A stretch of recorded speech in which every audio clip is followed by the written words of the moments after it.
I always live by when one door closes, another door opens. Like, if things aren't going right now, it's just a matter of time before the right door opens.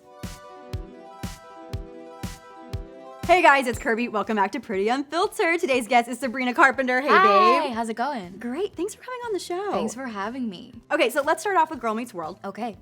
How did you feel starring in a show that is a spin-off initially of a very beloved show on Disney? You know, there was a lot of pressure there, surely.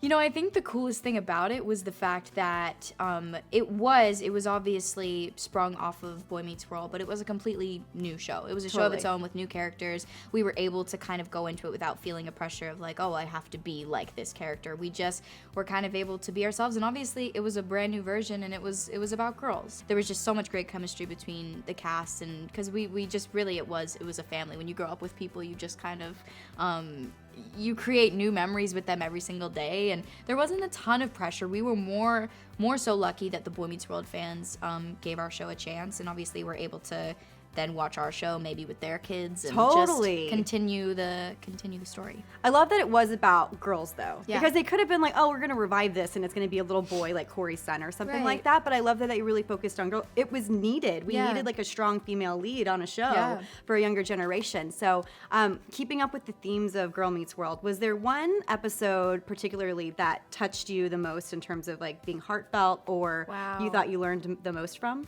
There was a lot. I think there was a couple. Okay, so there was one that's one of my personal favorites called Girl Meets the Bay Window, which was just one of the sweetest friendship stories, I think, in episodes that we were able to touch on. It was very emotional for mine and Riley's character. And then for my character, there was a very emotional episode called Girl Meets the Forgiveness Project, which was obviously about forgiving someone from your past. And it was in that particular episode, it was my father who had left me at a very young age and then decided to come back into my life for a moment, and I had to confront him. And like, I haven't seen that on a children's or family show in a long time, so to be able to do that was a really, really neat experience. And there was so many episodes in between where we got to cover autism and religion and bullying and just things that we were very lucky that we could tackle that in a way that kids could relate to it, because they're going through those things in real life. All right, so what's one thing people might be surprised to learn about you if they had never heard your music or seen you on TV? Oh, I was gonna say something really random. Like, go for it. I didn't know how to tie my shoes until I was 9. Really? Yeah. What did you do? I Velcro. It's amazing. Yeah, because I was like, that has nothing to do with my music or anything about me, except for the fact that I'm a late bloomer, apparently. What is your biggest mistake, would you say? And what did you learn from that mistake? My biggest mistake, and what did I learn from it? I think just one of the main lessons or themes that I've learned in my life is how important communication is, because I think we go through so many times where we mess up in life, and it all has to do with like lack of good communication, and just it's just a matter of learning how to talk to people and learning that everyone's different, and that kind of going into every situation with an open mind, and even just talking in general. Also just not even learning how to talk to someone, getting off but your phone. Yeah, sometimes. just like saying something if something bothers you. Right, exactly. It's a two-way street. Yeah. Okay, so let's talk about the music, girl. Let's do it. Do you think that being a part of the Disney family has helped you find your footing in the music industry? Because I know like Radio Disney is really good about promoting its stars, right? But would you say that Disney kind of helped you, or do you think that you always had a really good frame of mind when it came to what you wanted for your career? They obviously they help me in so many ways. They give you such a platform for such a large audience full of so many different kinds of people. Like I could never reach as many people as they've helped me reach. But as far as artists and wanting to get into music and kind of having a vision for myself, I do believe I've always sort of just had that vision. I signed with my label when I was 12, and then I started working on Girl Meets World when I was 13. So a lot of people don't know that side of things actually came first, and so I just I kind of had to follow my heart along the way. Of course, you have people that definitely have been very supportive and influenced me, but it's all sort of come from somewhere within Sabrina Carpenter's mind. The visual side.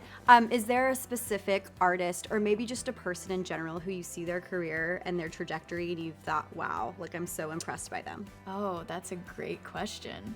There's been quite a few people. I think you can answer any question with Beyonce, and everyone's gonna be like, yes. Yeah, everybody. Yes, I agree. Round of applause. Yeah, so I'll just say Beyonce. But no, like- it's true. It's true. I mean, she's just like one of the great examples of someone that, you know, obviously started somewhere, made a complete change, still went off and did her own thing, is always changing and evolving and kind of ahead of everybody, and is a mom as well. So does it all. Really does. Doesn't ever fail. Was there a moment you felt most starstruck recently? There was, Bruno Mars walked past me in a hallway, and I literally fell to the floor. As soon as he walked past, I fell down. Like, I just Weak in the collapsed. knees. I just collapsed, but he didn't see it, thankfully. Yeah. And hopefully he doesn't see this. He but is the best performer. I And just- hands down, just like a cutie patootie. and also he walks with the same swagger. I said the word swagger, by the way, that he has on stage. Like, that's how he is, even walking down just a plain old hallway. Yeah, So, you're like, yes, Bruno. Okay, so you're doing your own thing when it comes to music.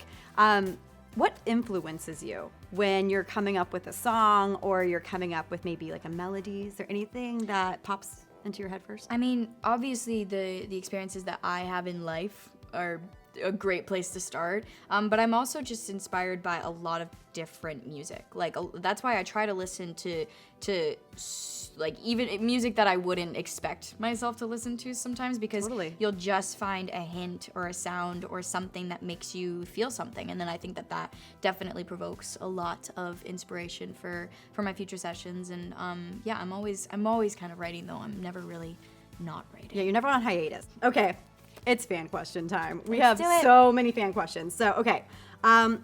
This is from Sabrina Updates. Aw. How does it feel to know that your music has helped so many people and changed lives?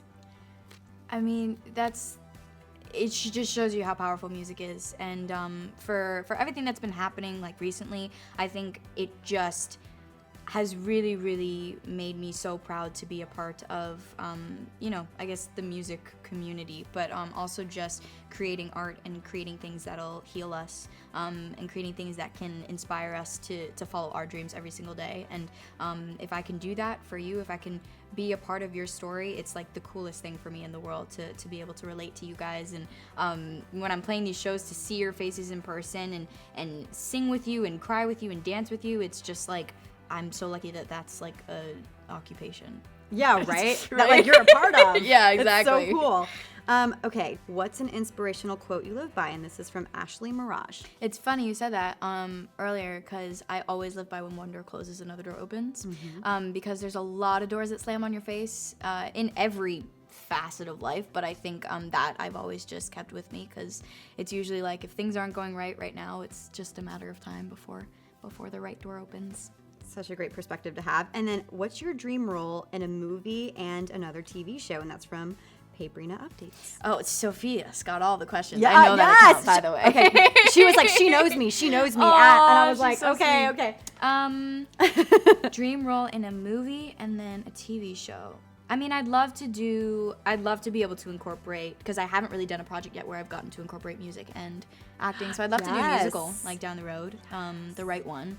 And then as far as a TV show goes, I don't know. I just finished one, so give me some time to think about that. Yeah, she's like she's going on tour. She has all these other things happening. Let me collect my thoughts. Sabrina, tell Yes. us. So we talked about the Detour starts in Vancouver. Where can we see the tour dates? Where can we find out when we can see you? Tickets are at sabrinacarpenter.com, which is just my name if you didn't know, and livenationaswell.com. And I'm so excited to see everybody. We've got quite a few dates around the U.S., and I'm really excited for you guys to see this show. It's going to be something completely different from the Evolution tour if you came, and it's going to be a party. So I can't wait to dance with you guys. Let's do it. Guys, let me know your favorite part of this interview with Sabrina in the comments section below.